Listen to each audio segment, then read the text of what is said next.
Well, hello, my beautiful people. My name is Gant, and welcome back to Lucid9. Last time, we got the bad ending. Yeah, when we confronted him, we basically killed Rui, and we turned into a psychotic motherfucker, man. Like, shit. Damn, man. Fucking Yama went crazy. You gotta check out the last episode if you haven't seen it. But in this episode, we're gonna try to get the good ending. Try, because I don't know what the fuck I'm doing. So we're gonna try a bunch of things. Maybe I'll get a bad ending again, and we'll see the good ending maybe next episode. But hopefully this will be the last episode, so let us continue. Let's go hit the two students. Fuck it. I tried to speak, but it comes out as a croak. Desperately, I clear my throat and try again. Let's work on the two other students. The reactions are immediate. Ryota's face lights up with a manic smile. Rui's jaw drops, and the two other students explode. You bastard! You damn bastard! I can't believe you! Please don't hurt my sister. Don't hurt me. This makes me freeze. Brother and sister? I silently watch as Ryota gleefully skips over to the chairs, dragging the two students over. Rui gasps breathlessly. Brother and sister, the cruelty will never end. I swear, if you lay one finger on my brother. Ryota stops abruptly. The memento throws the girl against her ropes, temporarily choking her into silence. Isn't she just so daring? I picked her out specifically for you, boy. Did you? Oh yes, and she gets to be yours. My mind runs blank as the girl glares at me, hate burning clear in her eyes.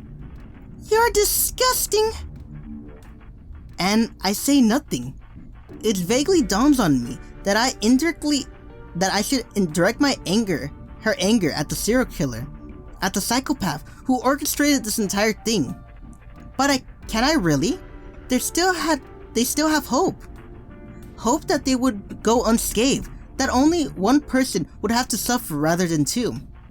I crushed that hope, the hope they ever had, last hope they ever had, and now they'll die for it, agonizingly, with nothing but despair. Instead, my reply is automatic and empty. I'm sorry. I fully expected her to spit in my face, but she only turns her head away.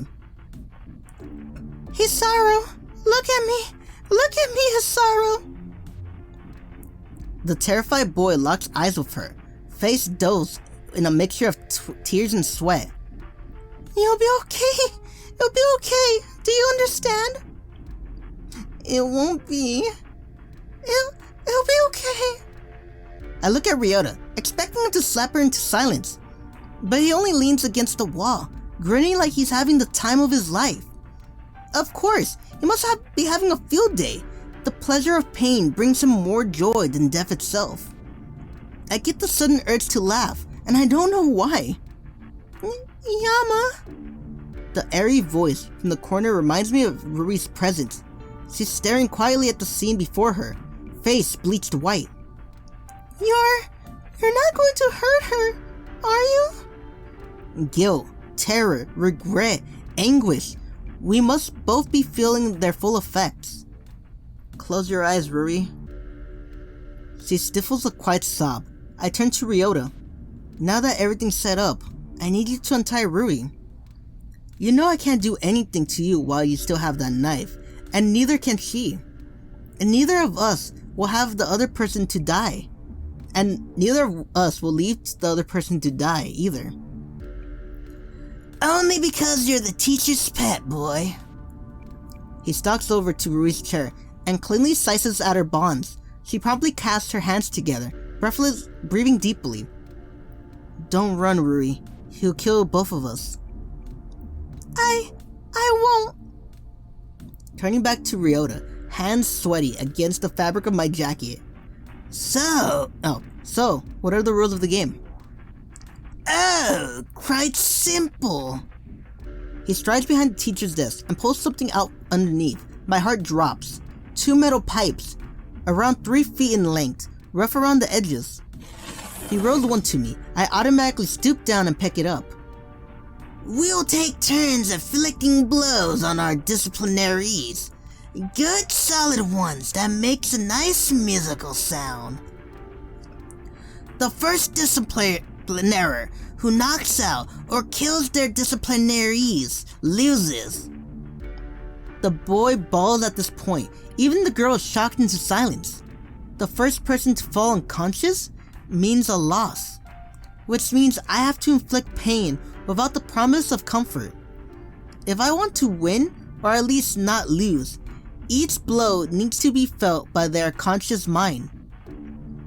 And in that moment, I'll be just like Ryota. Oh, don't give me that face, boy. Be glad I didn't pick the knife. I mean, I'm pretty tempted to, but then you'll probably lapse and I'll just be boring. Something like this needs to be remembered.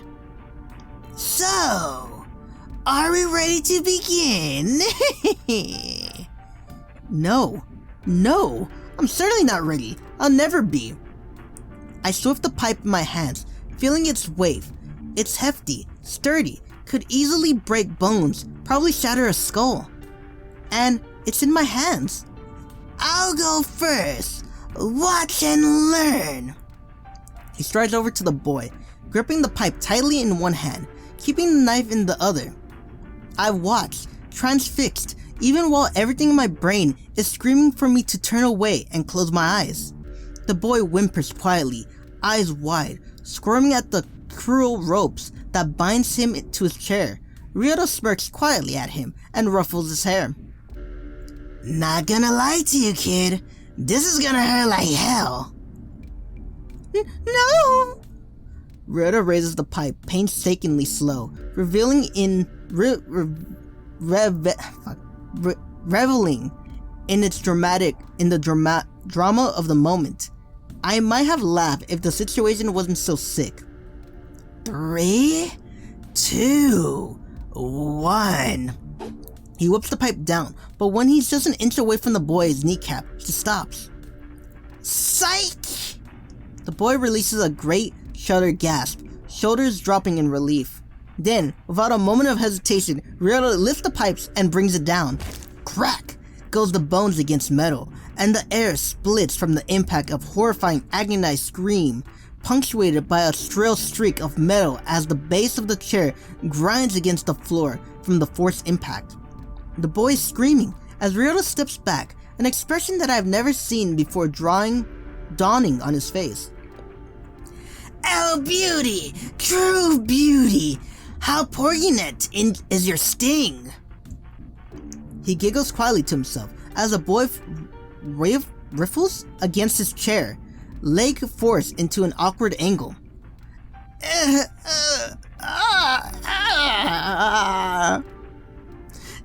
it! I know, like, you want me to go dramatic, like, damn it! But I think it'll be funnier if she just went, damn it! This can't go on. I realize it's quiet. I realize it quietly though, the empty shock as my fingers tighten around the pipe. I can't let this go on. Is there a way to outthink the situation? Anything at all? When it's needed most, my mind fails me. Well, your turn, boy. 4 students, including me. 4 lives at stake. 2, thrust in the middle of terrifying suffering. I originally came with the intention to just grab as much time as I possibly could. I thought I could prevent a death, maybe 2. But there's no sign of the police, not even the slightest indicator that they'll come at all. And now, death is looking at the best option. To buy time, I should draw out this game, causing as much pain to this girl as she can bear, while the boy suffers beyond description. And if the police don't come, we'll still end up dead. I can crack the Zero's skull, give her a merciful end, and then I lose, and Ryota unleashes his knife on the rest of us. Or if I move really fast, I can maybe put the end to both her and her brother, in which case it will only be down to Ryota ruin me. No, Shigori said she would come, She swore she would come. She said, she promised, she told me. Stop dilly-dallying about, boy. We haven't got all day. Okay, let's see. Okay, I'm not gonna attack Ryota. It's the best option, like, if, like, he's hitting the boy, maybe Yama could sneak up and be like, bam, bam, bam, bam. You know what I mean? Like, fucking hit him right there. But, fuck, man. And I'm not gonna hit the girl. Stall. I think that's the best thing. Like, wait for fucking Shigori. Pipes? Don't you think this is a little, I don't know, dated? Just because something is old-fashioned doesn't mean it's bad. Okay, he just went along with that shit. What the fuck? Let's stall again. I don't see what you mean. Sure you do. Never been an avid fan of... Sure you do. Never been an avid fan of chains, haven't you? Okay. So you're saying that I'm stuck in my ways? We all have a natural tempo. Nothing wrong with that. I'm gonna stall again. That's certainly a positive outlook. I know what you're trying to do, kid. Cut it out. Make your choice now. Fuck, I gotta hit the girl. He's like looking at me too. Hit the girl. In a situation like this, it seems like everything, the only option is to go with is the flow. Fuck.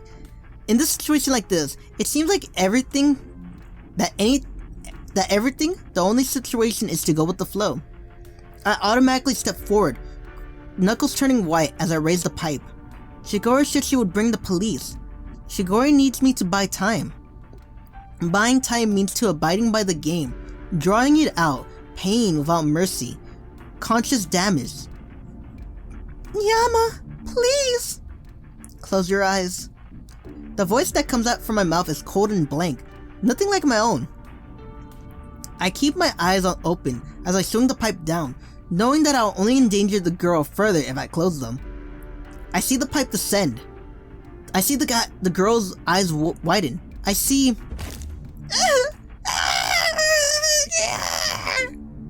the vibrant rock from the tip of the pipe up through my arm to my eyes, which rattles in their sockets. I feel the impact of her arm giving way beneath my own hands. Yama, why the fuck would you hit her in the arm? Like the hand, the pies, the foot, okay? La patas, you know? Like, shit, man. I feel the impact of her arm giving way beneath my own hands. Something in me, something I haven't known was there, sinks away in the shadows, gone forever. The girl gasped for breath as her brother burst into tears. No! A brother, a sister, doomed to die. I step back, hands shaking uncontrollably. Ryota only throws back his head and laughs. Oh yes, that's it. I was worried for a moment. You know, thinking you'll pansy out. But you mean business right now, don't you? There must be something, some other way, some advantage, something that doesn't involve this. I still myself, keeping my eyes fixed on the girl before me. Faking shock? Maybe I can't say that I'm really faking.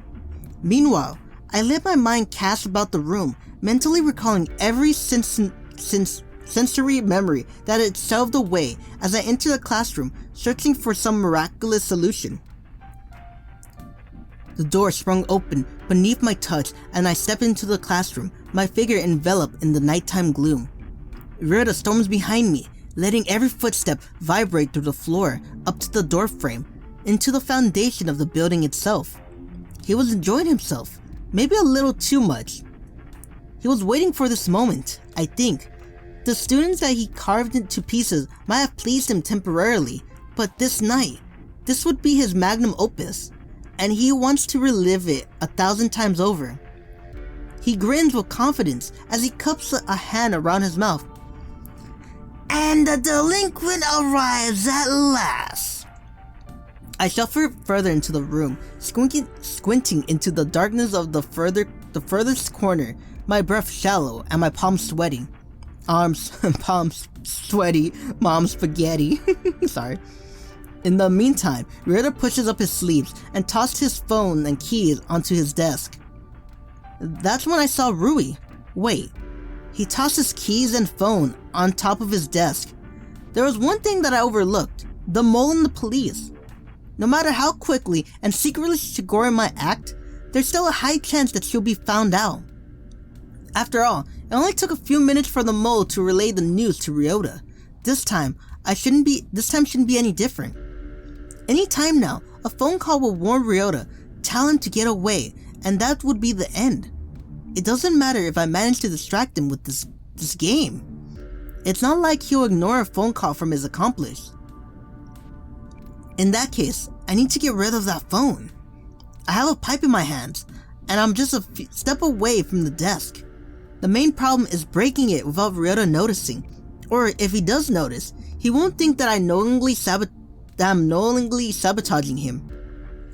Hello, FT Yama Ishimoto. What is this, a little too much for you? My voice catches and squeaks, which makes me sound exceedingly helpless. That's a good thing. Ryota giggles quietly, but his eyes are narrowed.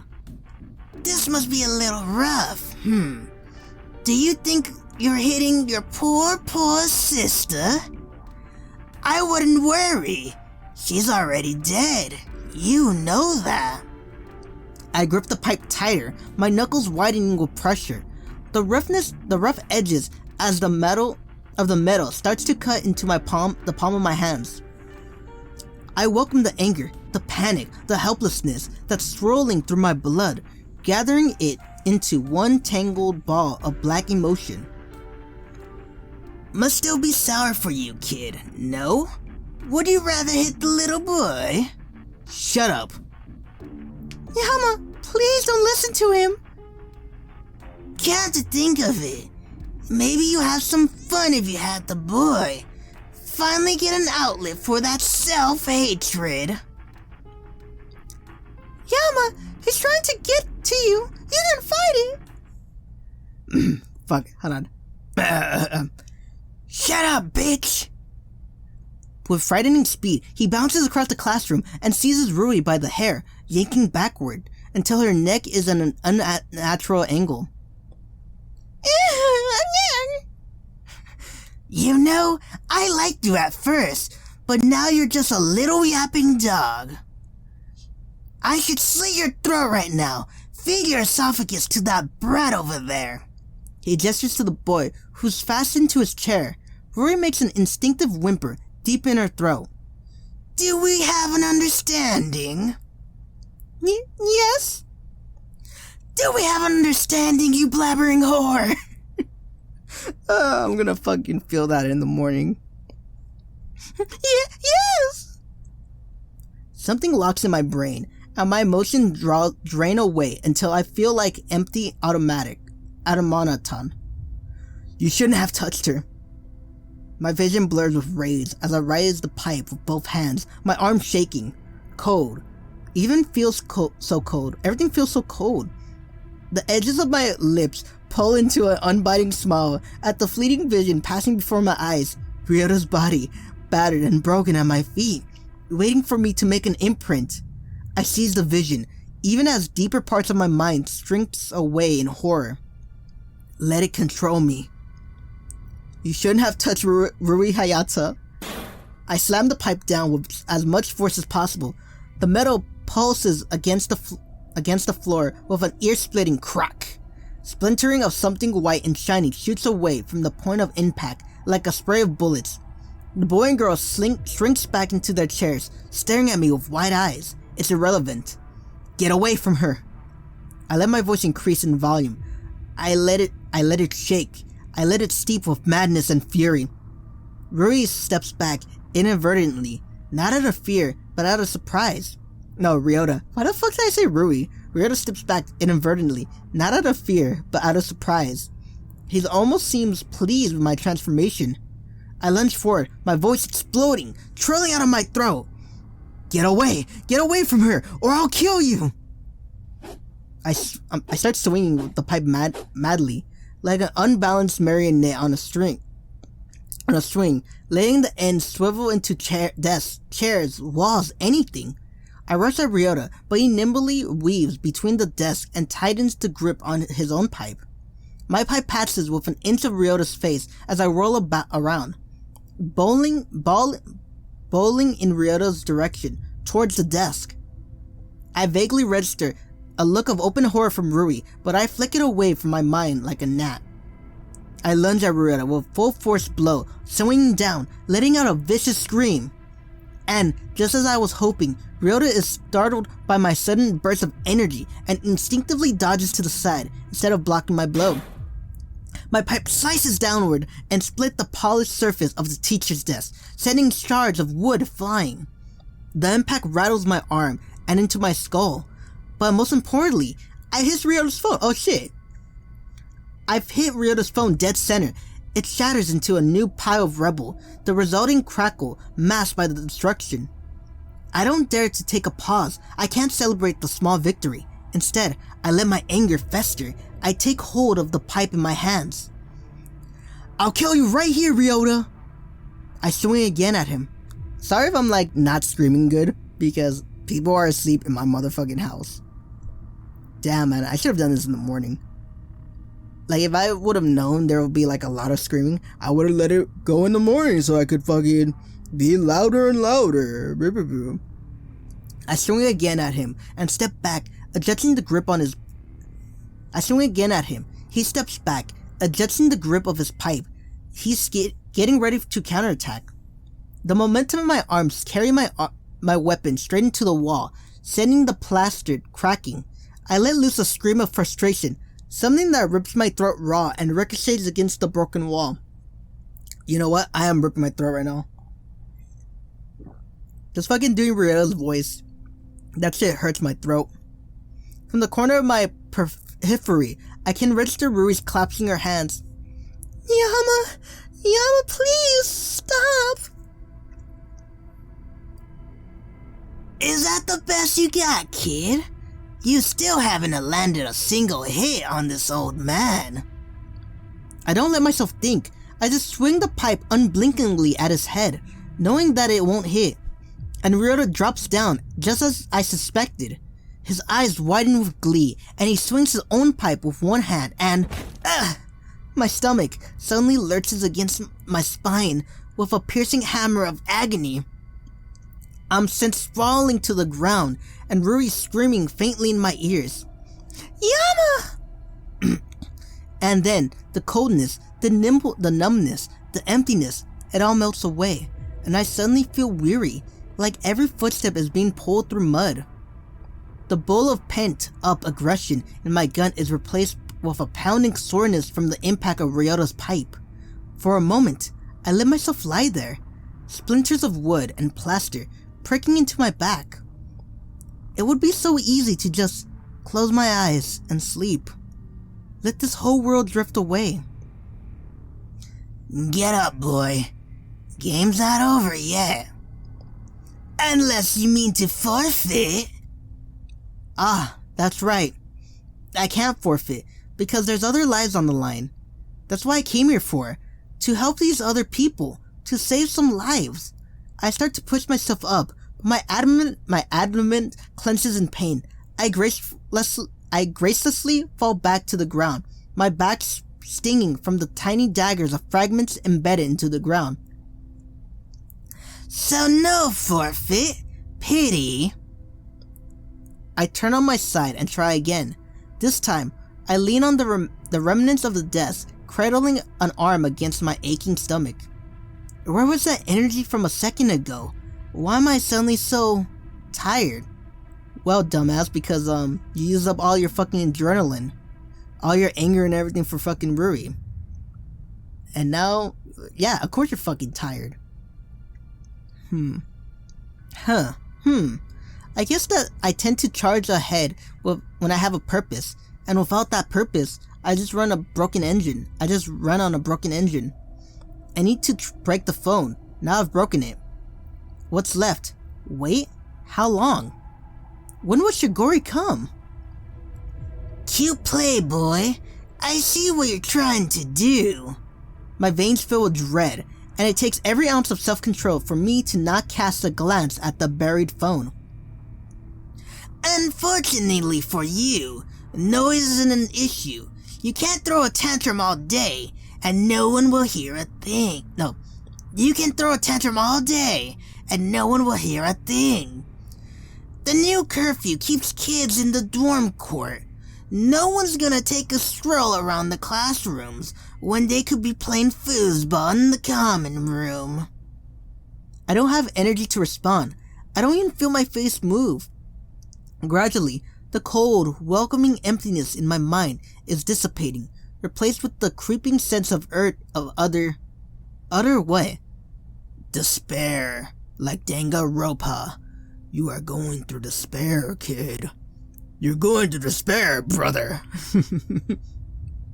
Something dark, black, something that feels like it's squeezing my temples and smothering my nostrils until I can't breathe. Well, that was an interesting intermission. Must be my turn again, no? He weighs the pipe casually in his hands, like he's adjusting his hold on a baseball bat, and he lifts it over his shoulder. I only register his words when he stepped forward, striding closer to the boy's side. Suddenly, past a bolt of pain in my diaphragm, I scream, "No!" Ah! Don't get me wrong, I could probably do something good. Like, maybe not as good as acting, but I could go, "Ah!" Like, something like that. But I want to make it funny, go, "Ah!" I automatically close my eyes at the moment of impact, but that doesn't make the crunch of his collapsing bones any less loud. Ryota struck the boy in his hands this time. I keep my eyes off of it, scared at witnessing the damage for myself, but judging from the boy's shocked stare, it's just as bad as it sounds. Please don't hurt him! Oh, I wouldn't worry if I were you. You'll be getting your fair share of the pain. She groans at this, loud in anguish, bubbling in her throat like a clot of blood. Breaking the phone wasn't enough. There has to be more, something else I can do. Are you enjoying this? A filler, as my mind scrambles for something more adequate. Why yes, thanks for asking. And you even enjoyed the previous students? They're alright, but this little show has been the best by far. It's like playing chess against a toddler versus playing against a rival. One just doesn't bring that satisfying challenge, you know? I can't feel good about pulling a checkmate on a little kid who's not even potty trained. He's becoming more talkative, taking his focus off the game, even if it's just a little bit. I seized with it desperately. Maybe they were more challenging than you thought. I figured you out, just from the clues they dropped. At this bold claim, Ryota tilts his head like a broken doll. I see the deranged gears in his head picking up speed ever so slowly. But Ryota doesn't like games with only pain, suffering, injury. Ryota likes to think. Ryota is an intelligent man. Ryota would look for a battle of wits just as readily. Even this pipe game, it's a twisted mix of sadism and psychology. His mind's classing its mind, trying to make me succumb to his methods. Maybe there's a way to quit his interest for bringing the floor back into balance. Water. It's the last hope I have. You were a sharp kid, weren't you? You always were a sharp kid, weren't you? I have high expectations for you, but you've exceeded every one of them. You deserve a gold star. I hope you know that a gold star isn't exactly a great incentive at the moment. Oh?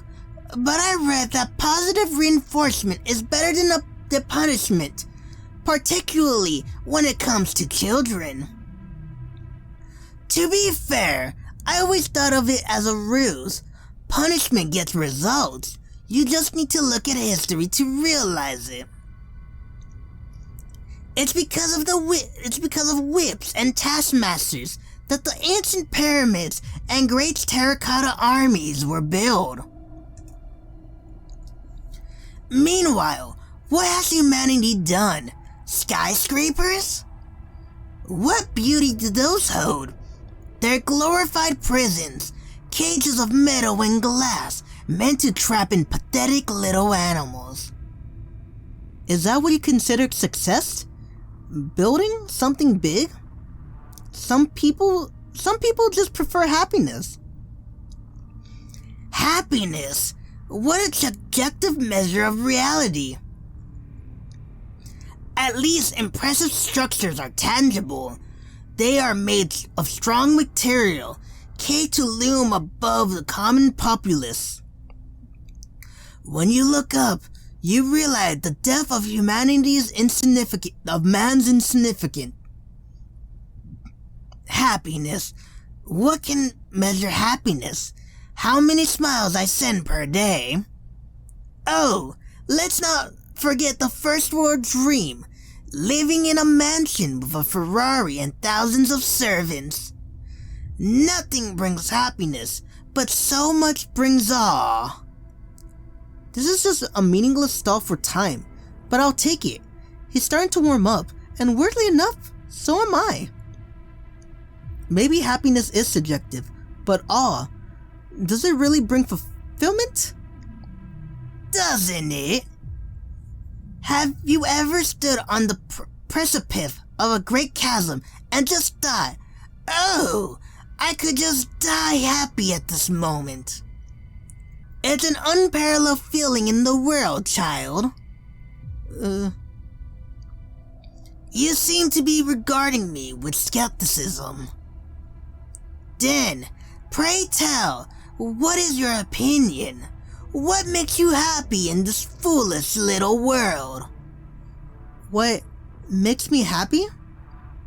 Something about the question seems to be a trap. Is he waiting for something to use against me? Is it time for another layer of psychological warfare? My friends. I could say my friends make me happy.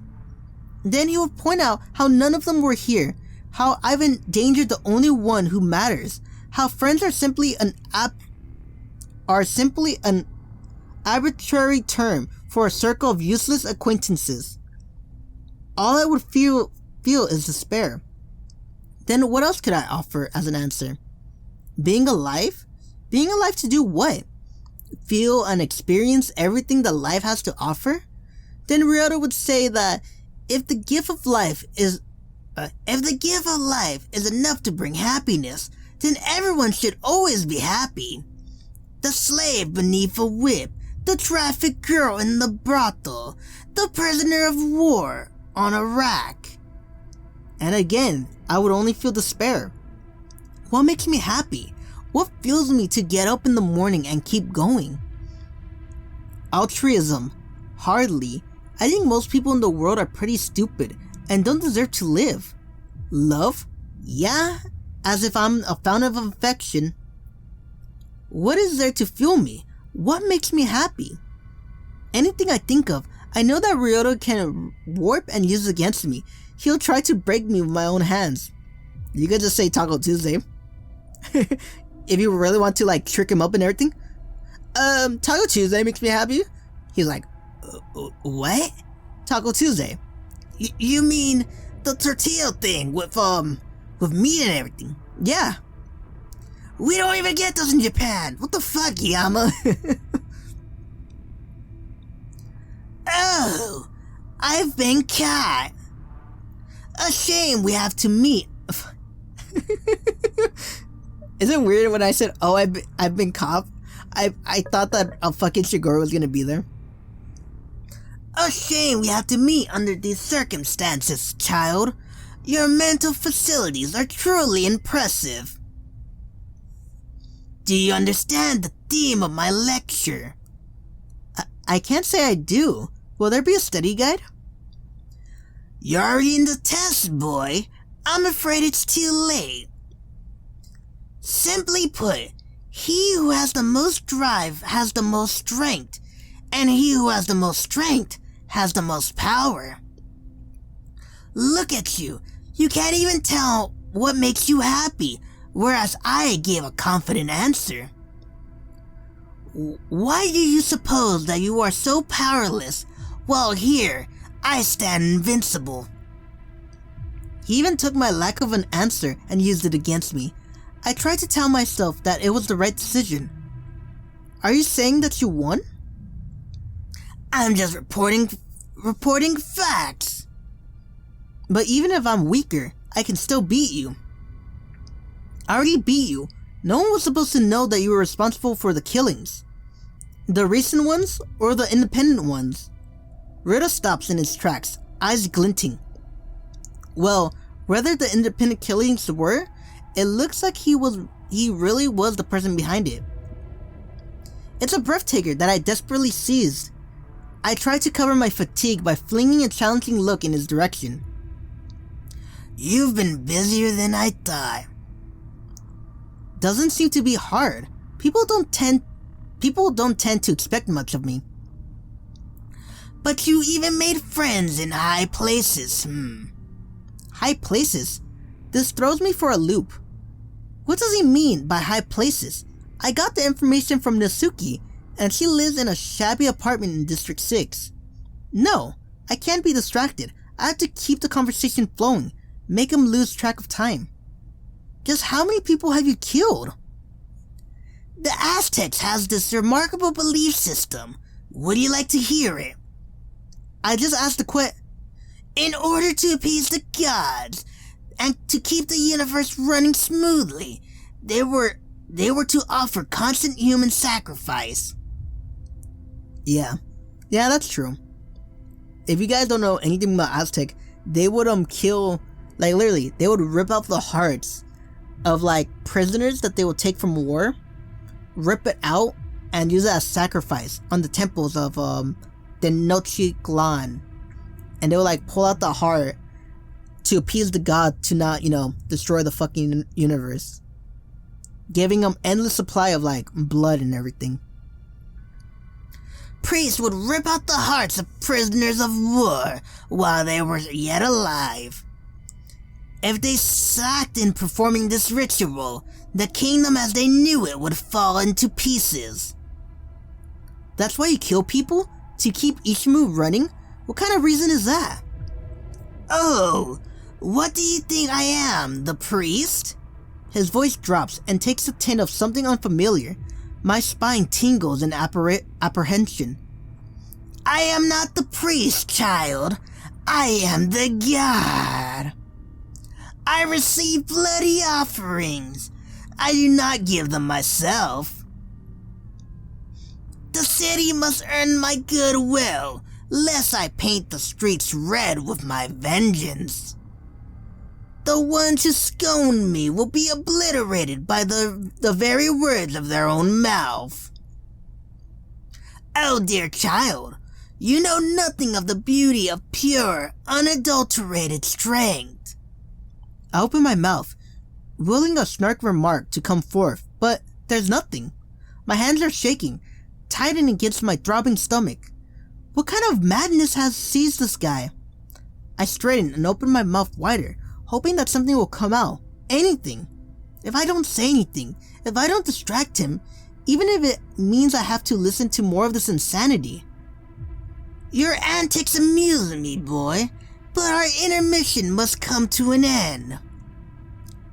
We must return to our little game. Too late. The opportunity's been lost, and now I'm rattled and I can't recover. In terms of psychological damage, he won handedly. I don't think it could happen any other way. Like a puppet master overseeing a play, he has total control over every scene. Oh boy, it's your turn. What is your move? Can I stall again? Maybe you'll tell me something. I can't keep hitting her. It's a pity that life doesn't change. Whether you can or you can't do something. Okay, I'm gonna start again. I'm getting him talking. Yeah, just attack Ryota. If I attack him, he's gonna kill me. Fucking Yama. When he hits the boy again, fucking bam, right in the head. Why did that happen to you? Oh, are we having a little heart-to-heart? Yeah. Then something must have happened. Something that turned you pretty bitter. You'd love it if that were true, wouldn't you? Hurry up. Clock's ticking, boy. Okay, I gotta hit her now. Clock's ticking. If I do that again, he's gonna kill me, Ruri, or the boy. I have no other option. I just have to follow along. My hands shake as I step closer, raising the pipe. Maybe I can get away with hitting softer. No, it's a dumb idea. I know it's a dumb idea. Ryota would immediately know, and then you'll make me hit her again. I can't close my eyes. Might accidentally kill her if my aim is off. So, I keep them wide open until the air pulls tears down. Until the air pulls tears out of them. Then I swing the pipe.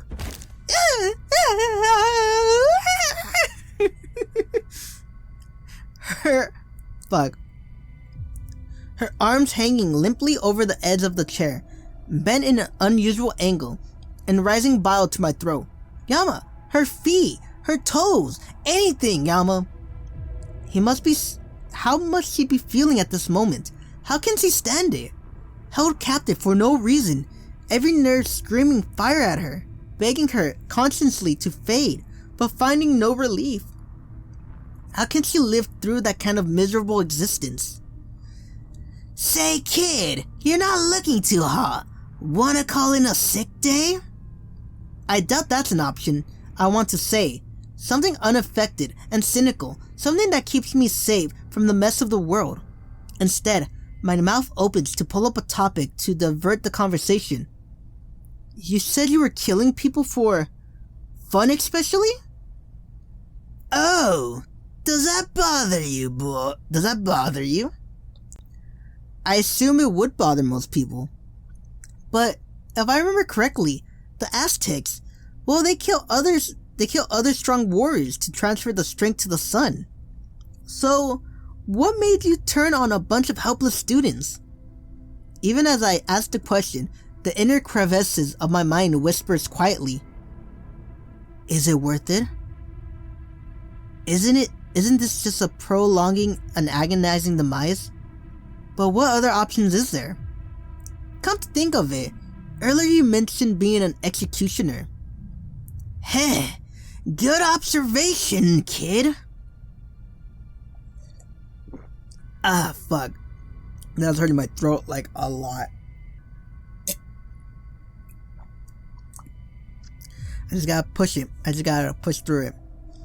Let's just say that it's no coincidence that all the victims are connected to Ikari's son. How fun! You're about to join that number. This makes me falter. Of course, if Yahiko isn't the killer, but what has a connection to every single victim? It has to bear significance. How could I have overlooked that? What do you have against Yahiko? He's harmless, he's gentle, he feels like a little kid in a broken world. Something so stupidly innocent that it's refreshing. Oh, I have nothing against Yahiko. You're asking the wrong question. He has nothing against Yahiko, but he's killing people close to him. That's an incredible drastic maneuver. Why would a serial killer suddenly focus his attention on someone like Yahiko? No matter how hard I think, the answer eludes me. But I can't falter. I can't let him remember to continue the game. Think. If I were Ryota, if I were some psychotic man who loved to kill people, inflict extreme agony, then why would I do such a thing? What is Yahiko that I'm not? What does Yahiko have that I don't? Yahiko is arrogant, a dreamer, Easily excitable? Oblivious? No, these are personality traits. Think deeper. Motive. The Ikari's son. Ryoda said before. The Ikaris.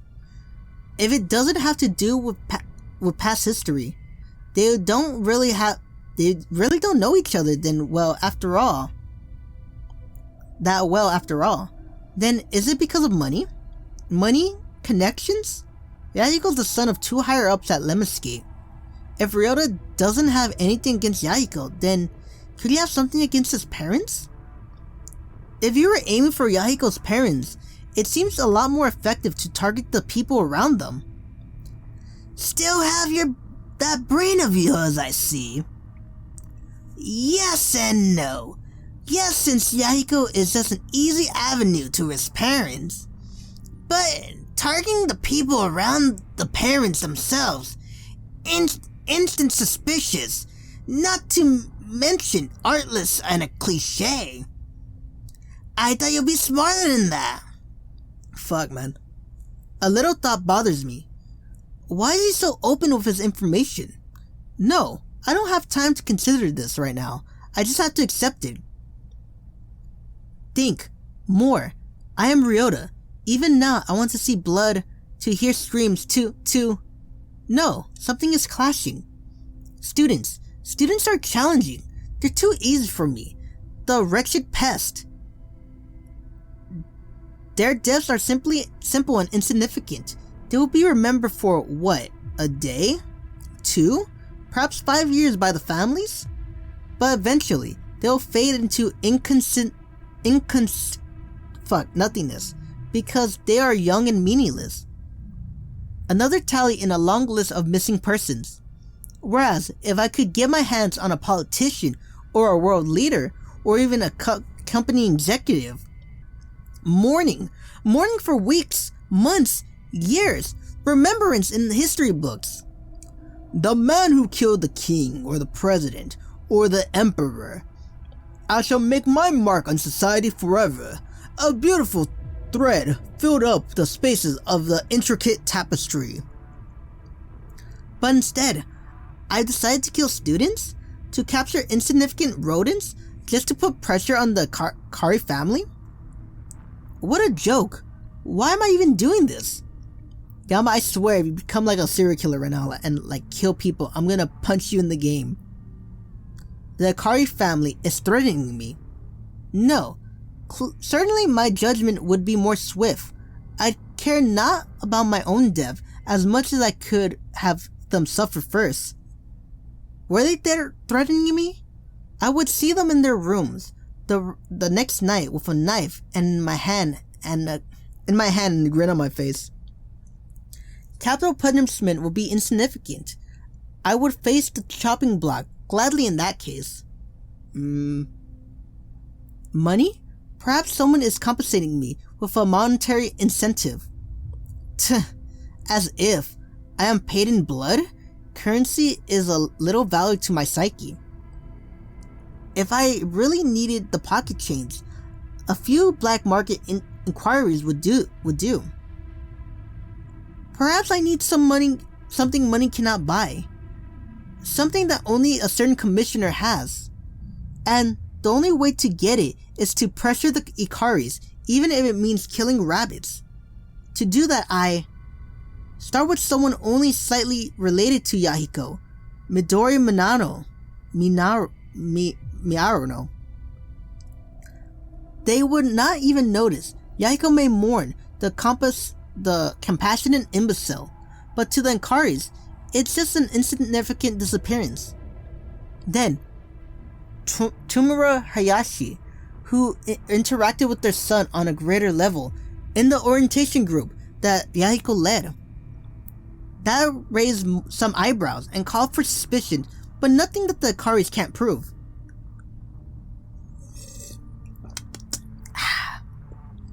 Next is Akane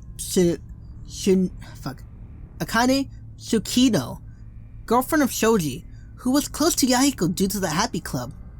Shoji himself followed thereafter, a spiral of people with Yahiko as its center. The poor soul would not understand what's going on, but surely his parents would. And in return, I would receive something of enormous value, something that money cannot buy, even if it means that I must sacrifice a portion of my dignity. Is that a plane over me? Yep.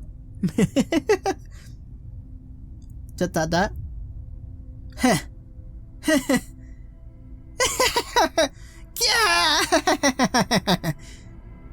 Yama? You, Ryota, are on someone else's payroll. You are a freelancer with a client. You're not an artist. You have no significance. How the mighty has fallen, once a predator, feared by all, able to strike wherever and whenever and wherever he so pleased. Now, a mindless guillotine with no will of his own. How great is your greed that you've been betrayed, that you would betray your love for the art for this. But oh, you fool, you've conquered dogs and rats. Silence! His voice teems of ice. I feel his psyche riding in humiliation, and it's just so thrilling. When they scream, how easy it must have been to forget. Just as a man can distract himself with symphonies, so can he distract himself with agony. But when you return, when you lay your head on your pillow, you must have realized the bitterness of your own insignificance. Rabbits, pawns, you are pest control. Don't test me, boy. But I'm caught up in the euphoria, a welcome distraction from the never-ending cycle of pain and panic that plagues me before. Selling your soul for a delusion, a pittance. Do you never wish to go back to happier times? A time where you were a shadow with a name? The independent killings. Nothing is more fearsome than the unknown. The people who knew about them, were they terrified? Did they huddle in their beds every night, unable to sleep, thinking that they could be next? Did it stroke your ego, knowing that one who had the one who had their fate in his hands was you? Or were those killings also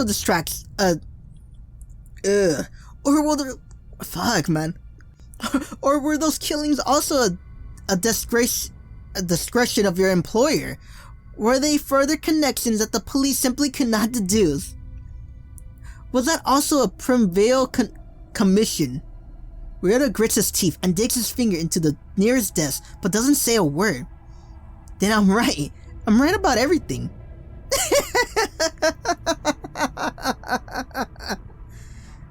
Here you are, the fearsome Cerberus, yet you are bound to a pathetic little leash. Caught up in a corporate politics at that. Well, there's nothing but bigwigs bickering like toddlers. What exactly do you need so badly? I can't imagine you've been craving love or friendship. Give me a quick reminder. What else can money not buy? Respect? Naturally good looks? Peace of mind? Or an honest politician? Motives, Ryota. Motives are interesting things, aren't they? Everyone likes to think that their motives is special and unique, but in the end, they're all the same. Money, love, power. Which of those apply to you? Or do you still think that you're all that special? That you're something more than an empty little puppet dancing from the strings of someone's finger? What a sick existence. What an agonizing, wonderful, meaningless existence. Yama, stop it! This is not winning! Buri's voice shocks me out of character, like a fish suddenly pulled out of water. I stand idly for a moment, mind blank. Not winning? Of course. I want to win over Ryota. I wanted so badly that I even became Ryota. And I even let myself stay as him, even though I despise him more than I ever despise anyone. But even that isn't winning. That's just losing, because to become Ryota would just be to win the battle and lose the war. I'm already inflicting injury on innocent students with a metal pipe, just like Ryota would. If I lose my own mind. Cute display, kid. Real cute. He smiles assuredly. I already recovered. His voice is calm, but I catch a note of tension that wasn't there before. I get the impression that I made a terrible mistake, and if I had proceeded, well, he would have snapped. What would have happened if he snapped? Would we all look like Would we all look like these two students bound to their chairs, broken, helpless, pleading for death? I shouldn't have tried. But what else should I have done? Just gone along with the status quo? Would that have resulted in anything different? Know what's interesting? You're still missing something, aren't you? You think you've read the whole book. You think you know how it ends. You think you know the whole pattern. But you're still blind. You see out of one eye, boy, but not the other. Missing part of a pattern? I don't understand. Think harder, boy. So, the sequence of deaths has to do with Yahiko. So what? So what? The broken gear in the back of my mind slowly begins to turn forward. Right. All the deaths revolves around Yahiko. Specifically, over time, those deaths have gotten closer and closer to the epicenter, almost like a whirlpool sucking it in its surrounding. Closer to Yahiko. Within the school, the closest people to Yahiko, are me, Rui, and Masato. The inseparable gang that hung out together, day in and day out, flaring through life with a bunch of rambunctious high school shenanigans. Of course. That's why he instantly picked up the phone. That was why he's been preparing for my call. That was why he kidnapped Rui. Because we were already the ones on his list. No. Oh, that was quick. Congratulations. To be honest, boy, that Kuroge boy should be here too. But guess what? He goes to bed too early, out like a light, doesn't answer his phone. I even prepared my whole excuse and everything. I suddenly feel so tired, weighted down. My intelligence is fading away. I can feel my sanity bleeding out of my body. Just let it in. It was all planned, from the very beginning. I can't keep holding out. I can't prolong this misery. I tried to one-up Ryota, and only end up in a worse state than before. If that trend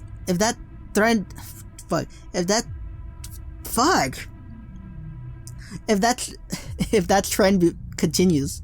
My eyes drift aimlessly to the ground, the pipe swaying limply between my fingers. Blood dripping quietly from the chair. A small amount, a terrifying small amount, given how much damage we inflicted. How much internal bleeding must there be? How much pain? Now I know Ryota's motives and history, so what? I'm still an accomplice in manslaughter, bit by bit, wiping out the opportunities in this girl's life. The dream of playing on a sports team. The dream of being a pianist. The dream of marrying a normal guy and having normal kids. Shamelessly and brutally striking those dreams from existence with no method of recovery. See someone who actually has opportunities in life, and they're being taken away by someone else. The injustice of the world. You better be grateful that I'm a patient man. A lesser being would have peeled your forearm in layers for your insolence. That mental image pulsing in my eyelids, and I stumble backwards, nausea spurring into my throat. That's right. I'm just a kid trying to fight a seasonal serial killer. What was I thinking? I used my hands and pushed against the desk, shaking, trying to prop myself on my feet. I only collapsed bonelessly to the ground, legs like gelatin. I can't continue this way. Not much longer. I see blood on the edge of the pipe in my hands. Blood that was not there. Blood that I know isn't there. But blood that still weeps down the metal and coats my hands. All is silent save for the strangled sobs of 2 injured children, 2 dying siblings side by side. I'm sorry. I'm sorry. Well, I guess it's my turn again. You know, I'm really giving you an advantage here by going first. Now you'll always be one hit away. Please, let's just stop. He ignores my faint whispers and steps forward, adjusting his grip on the pipe. The boy whimpers incomprehensible words spilling out of his mouth. Sorry, kids, but the world doesn't listen to begging, and neither will I. He swings the pipe with vindictive justice, perhaps a payback for my insolence. I flinch instinctively this time, barely missing the moment of impact. And then, as a chair screeching against the ground appears screaming that reads the air, a light, sweet chuckle from a man who's lost his mind. As I force myself to open, I catch an unfamiliar, pungent smell. Vomit dripping from the boy's mouth, pulling over the side of his chair to the floor below. My stomach turns over. My grip rattles against the pipe. Oh yes, this is life, children. The beauty of pain has no substitute. I step forward, forcing my words out of my dry mouth. We need to stop. I can't handle this. Rita swivels on me. The joy in his eyes immediately dissipating. We're just getting to the good part. So you're saying you're going to forfeit? Quitters never prosper, boy. And you wonder why you never prosper. I drop to my knees, harder than I intended. The shakiness of my limbs give my legs a solid blow against the ground. This is no longer an act. Groveling and shovering vulnerability. It's not another strategy anymore. I have no other way out. No other hope. Please, don't do this. Do what? I can't find the words, so I only sweep my hands around the room. Oh, all of this. The whole captivity thing. The game. The fun. I managed a nod. Then, will you lick my shoe? He stampers a foot in a puddle of the boy's vomit, shaking it teasingly at me. I don't make a move. I'm waiting. I open my mouth, fighting for words. Nothing comes out. The vomit gleams on the show of his food, mocking me. Rory makes an instinctive sound of distress, gripping her chair with widened hands. I stare at the shoe, willing myself to lean forward. I don't move. You see, boy, you're not ready to really beg. Why? Because you're still clinging to your pride, pathetic as it is. Some part of you believes that you still have control over the situation. Some part of you believes that some miracle will bail you out. If you were really ready to beg, if you were really throw away your pride, you wouldn't be aiming for the limbs, no?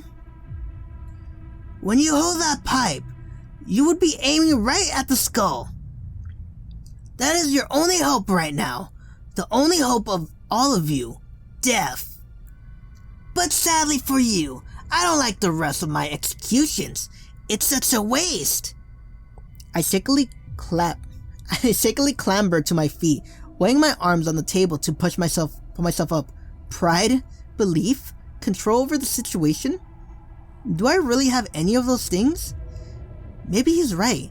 Maybe if I was really hopeless, I would have already crushed 2 skulls and resigned myself to a long, excruciating death.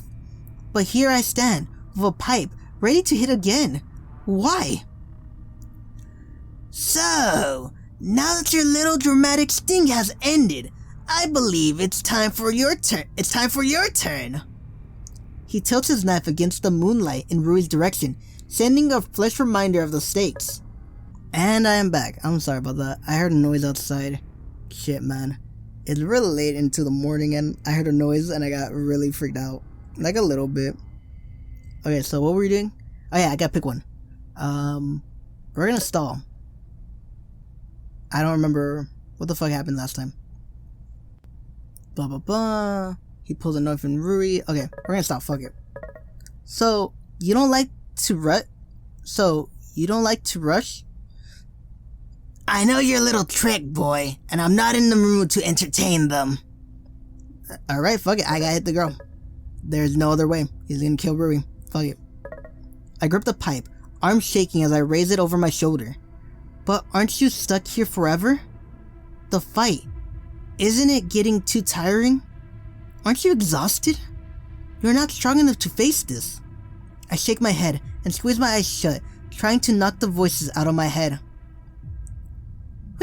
We can't do this, Yama.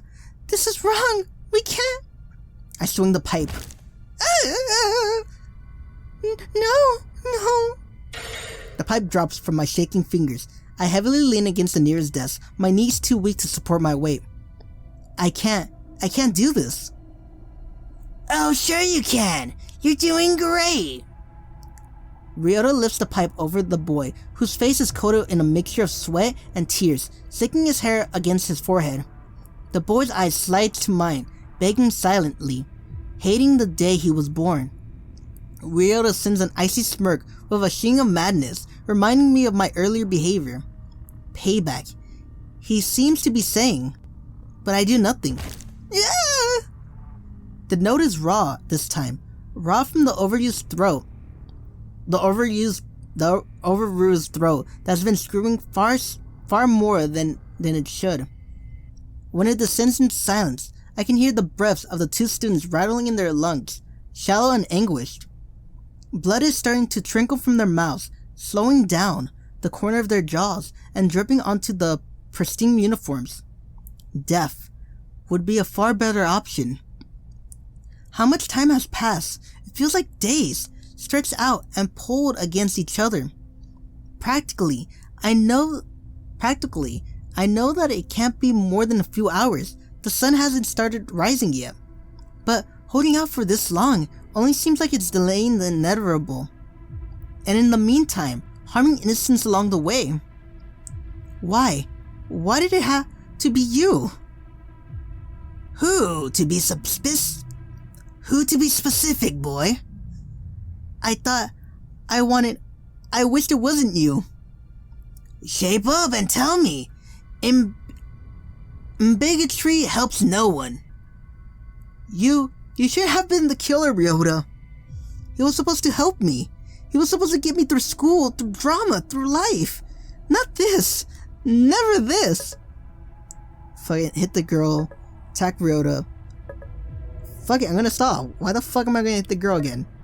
I thought you were with us. Why? Do you feel betrayed? Well, yeah, motherfucker. I thought, of all people, it wouldn't be you. Unfortunately, this is a fallacy in your own thinking. But why? Why you? You know nothing, boy. Quit your dawdling. Fuck. Yeah, his eyes are open again. So I gotta hit the girl. His eyes are like, boy, if you keep stalling again, I'm gonna beat the living shit out of you.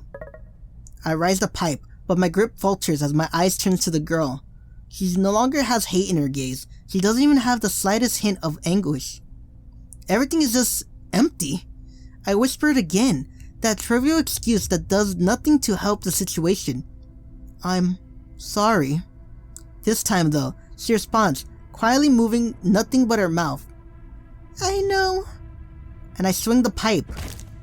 The blow rebounds against my arm as the bone of her leg fractures beneath the hard metal. The resulting scream is just another repeat, another skip on a broken record player. I falter backwards, the pipe rubbing my hand raw, reminds me that every bent limb, every cry of pain is my own doing. No one held my arm, no one swung the pipe. Every blow was my choice. No one bears that blame but me. And I don't know if I can continue to hold on. there's no sign of sirens in the distance, no janitor making his rounds, not even a student in sight. Just 4 teenagers and a serial killer with a knife. That, and one solid pipe in my hands. I could say that I don't know what to do. I could say that I'm helpless. But it would be far more accurate to say that I know exactly what to do, and I'm just too scared to do it. What? No begging this time? Why? I'm almost disappointed. He strikes the boy again, a brutal blow that crushes his fingers. The boy reaches as he screeches, choking on his own vomit. The wet, clump cough that results is far more painful to hear than any scream. It's the sound of a human who is slowly dying. Stop it, please, somehow. I step to the side of the girl, gripping the pipe so tightly that its rough patches beginning to dig in my palms. I've gathered enough time. I tried my best. The police aren't coming. In a situation where there should been a way out, any way out, there is none. The only relief I can bring is by murdering as many of these students as I can. Murder. I've heard it so many times that taking a life changes you. That once you get blood on your hands, you stop being human. Will that happen in this case? Killing this girl, turning me into a monster. I don't know. I just know that there are 3 innocent students here, and if I don't do something, they'll be stuck in the never-ending cycle of agony. And it would have been better if they just died earlier. It would have been better if I just killed them earlier. I don't want this, but is there any other choice? I just want everyone to be okay. Fuck, man. Attack Ryota or kill the girl? I gotta kill the girl. But yeah, why? I gotta kill the girl. Fuck, man. Maybe Shigoro will come. Maybe she'll save me and Rui. I don't fucking know. I've been doing this for an hour. My head is like, I'd rather get a bad ending right now. End the video, come back here, and do it the next day. Okay? I'm gonna kill the girl. Fuck you. But I falter. I stand stiffly, the pipe frozen in my hands. Should I just hit her without a killing blow and let the game continue? I can't kill her just to take the easy way out, but I don't think I can keep subsisting my sanity. It would be easy. Everything would be over. You don't need to bear this burden. This is what my mind is whispering to me, but I don't know whether to trust it or not. If I could see the ending, I would know. If we somehow end up getting out of this, then would she be glad to be alive, even with those injuries? But at least she has a check in Sansa's life. This pain, this suffering, it will hurt and it will scar. But maybe she could find herself her dream career or marry a wonderful husband, something that makes living worthwhile. But if we won't get out of this, if the only thing that is in store for us is an agonizing death against which we're fighting is futile. Fuck, I'm tired. Okay, guys? We've been doing this for an hour. It would been better it would have been better if I just killed her in the very first stroke. How can I make that judgment? How can I possibly predict that burden? Can I really choose to end someone's life with my own hands? I can't see the ending. I don't understand fate. I wish I could know the future, but there's nothing for me. No one can see the future. If you dilly-dally any longer, kid, Rui gets the short end of the stick. Or the pipe, however you prefer to say it. No time. No more chances. I've held out as long as I could. I raised the pipe over my head, aiming it directly in line with the girl's skull. She smiles tremendously in understanding and closes her eyes. Acceptance, perhaps even gratitude. But somehow, we've landed in a situation where a quick death is merciful. What if it would have been faster? What if it would have been smarter if I've caught Ryota before today? none of this would have happened. Why did I sit still in one place and allow this to happen? My arms shake as I will them to descend. I can't hesitate. The strike needs to be decisive. If I don't, the result will only unconsciousness and splitting headaches and no clean death. The girl doesn't deserve to wake up again in this nightmare. No one does. And with that, I guess it's time to become a murderer. I raise the pipe even higher, counting softly in my head. 3. I'm sorry I wasn't enough. 2. I'm sorry you had to face this. 1. Then, from outside the window, lights blast into the classroom, followed by a shrill overtone of a megaphone. "Dear Ryota, stand down. You are surrounded." "Release the students, or we will shoot you." Am I hearing things? Is my mind so desperate for repetitive that it's throwing up whatever it can to stop my pipe? My eyes instinctively search out for Rui. Her expression is a mess, horror, mixed with sorrow, mixed with relief. It's real then. Shigori came. Really? You came like in an hour, okay? No, wait, it's not over. We're still in the room with Ryota. 2 students are still in very dangerous positions where they might lose their lives. I glance at Ryota. He's frozen in shock. His hands automatically pat down his pockets, searching for his phone. The phone that I've smashed to pieces with a metal pipe.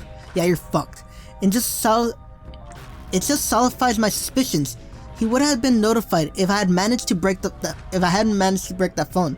While Ryota's still in shock, we have to run now. He'll chase us. He won't be able to stop himself from chasing us. I lock eyes with Rui, then jerk my head to the door. Thankfully, Ryota is still transfixed on the scene outside, mouth agape in disbelief. Rui calmly slides from her desk and shyly along the room, painful inch by painful inch. She comes closer. "Hey!" I immediately seize her hand and we tear off, running as fast as we can on our shaky legs. What about the kids? What about the 2 kids? We don't spare any words. We only shoot up the stairs, breaking onto the rooftop. The smart thing for Ryota to do would be staying right here, right where he is, using the 2 remaining students as hostages to secure his escape. But he won't do that. He chases after us, furious, rolling anything out in his way to reach us in time. So at this moment, the best thing we can do is run. Dude, I'm fucking tired. The air is violently cold. It's blasting in at our face as I lead Rui to the edge without a break in stride. See the line that goes through the row of the pots? Jump over the edge there. What? Jump! To her credit, she does. Leaping over the low railing on the rooftop and pummeling to the ground below. Except it's not the ground, but the school pool. The pool over which Yahiko, Masato, and I stood last year with umbrellas in hands, testing if we could somehow fly with it. Really? I hate Yahiko for weeks after that moment. I never thought I would be grateful to have joined him. Are you fucking... Gat, we're almost done, keep reading. But they jumped over pools with umbrellas. What the fuck did you expect? Rui lands safely with a splash and scrambles to the side as fast as she can. I force myself to wait for a few agonizing moments for her to swim out of the way, then fall over the edge and... Oh, no you don't! An overpowering hand snatches my collar and yanks me back, crushing my windpipe against my jacket. I slam against the ground on the rooftop, flat on my back. Ryota stands over me, knife loosely handily between his fingers, toying with an edge on my collar with the tip of his blade. His entire face is saturated in a terrifying mix of fury and ecstasy. Something that sends chills down my spine. Cute. Really, boy? That was quite cute. He lifts me up and presses me against the railing, sending a flat of his blade against my cheek. No, it can't end this way. What a good-hearted soul, ensuring the escape of Rui before you jumped. Someone like you needs a reward. He abruptly turns the knife until the edge rests lightly on my cheekbone. I flinch instinctively, which only broadens his grin. If you want to beg, boy, now would be the time to do it. Like a rat sprinting through a maze, searching for its only chance of exiting, my mind races for a solution. Something, anything. Really? No, nothing. Wait. Do you not wish to play a bigger role in society than an inconsequential pawn in this game of life? Or will you restrict yourself to the confines of your own abilities just because of her? My last chance is this. Being vaguely specific, I looked Ryota square in the eye, willing my voice to be steady with every last bit of my own strength. He was disappointed in you, wasn't he? The result is imminent. Ryota's grips down and grins drop, and the grip on his knife loosens just slightly. His eyes turn completely blank, unseeing. I know for certain that in his mind, he's recalling a dark moment, a terrifying memory, something locked away that he never let himself know, let alone a stranger. Remembering tears of regret, a whispered phase. Words that have haunted nightmares every day since they were uttered. I don't allow myself to dwell on the thought. Before I can grasp on what I'm doing, I'm already seizing the handle of Ryota's knife and turning the blade, shoving it with more force than I have ever exerted in my life, driving it right down through his abdomen. His body jerks like a ragdoll, but not a word passes his lips. The only sounds I hear is the screw of tissue and organs against metal. For a moment, there's silence, broken only by the distant flare of police sirens. His grip loosens and his weight falls on my shoulder, driving my arm painfully against the railing. A ragged whisper drifts to my ears. Such is our lot, Yama Ishimoto. We are a disappointment. Then, with sudden strength, he grips my shoulder and tumbles over the railing, pulling me with him. My stomach lurches at the terrifying gasp of the gravity as we plummet to the school pool below. Falling from the school roof, seized by the serial killer. This is what my existence has been. One struggle for life after another, a constant misstep, a wandering in the wrong direction. Now left with two innocent teenagers, broken and bleeding, their minds irreparable, even if their bodies are not. A man, once intelligent, once admirable, now driven mad, a knife fixed in his stomach, a clean and polished school, ruined forever by a legacy of violence. Now who knows how many lives shattered. The air tears at my face, and clothes scream past my ears. Ryota's blood flies from his wounds, coating from the front of my jacket. That's right, I stabbed someone. We crash into the pool with striking force. Tendrils of blood dissipate into the chlorinated water like spider silk. Ryota's iron grip on my shoulders loosen at the impact. Bubbles gurgle from his lips, brushing past my face as they pop to the surface. I am no longer holding the knife, but I feel like the form of weight of its handle between my fingers. This is what I've done. For a moment, I let myself drift into the freezing water. There's no point in swimming up to the surface, really. Wouldn't it just be easier to just drift away? Come back to the world, and I'll face a long hospital trip, a court case, catching up on essays about second wave world civilizations, and worksheets on depressing trigonometry theorems. Taking the essay and go to some university, major in something or another, get a white-collar job, marry, have kids, die. After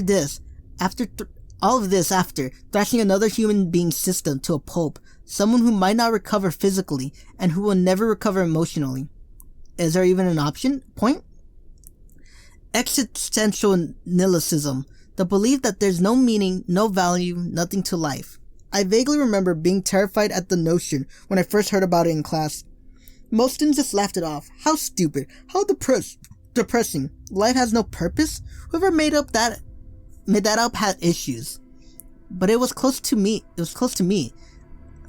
living a life of homework, keeping my head down, and going through each day, wondering where I was and what I was doing. Maybe I've been trying too hard to find meaning where there is none. Maybe I've been desperately grasping for straws to find some kind of significance in an inconsensual existence. From a strictly technical point of view, this is not the time to be thinking physiological thoughts. Being at the bottom of the pool, just an arm's reach from a serial killer, probably with the only 30 seconds before I run out of breath and started drowning. Any sensible person would leave the sacred... Fuck, man.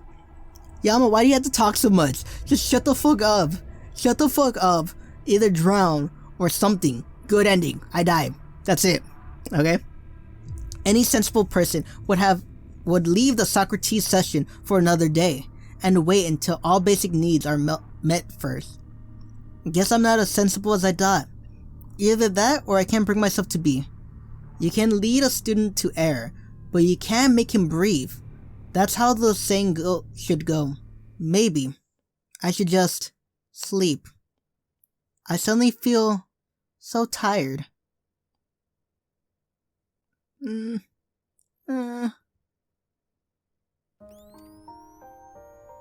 Yeah, he's in the hospital right now.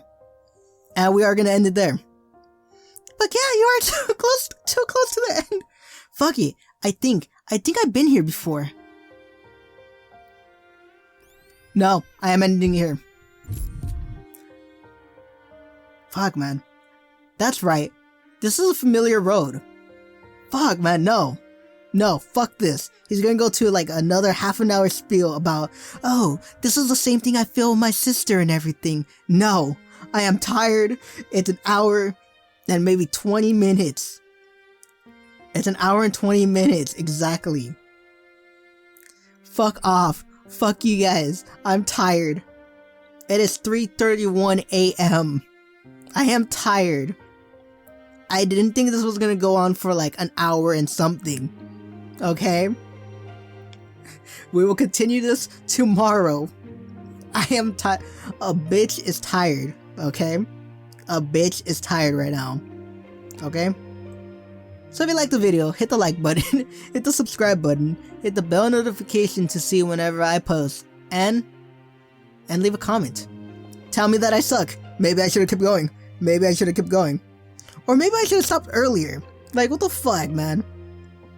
Like, when fucking Yama and Rui run, I should have ended there. But no, because I thought it was gonna fucking end.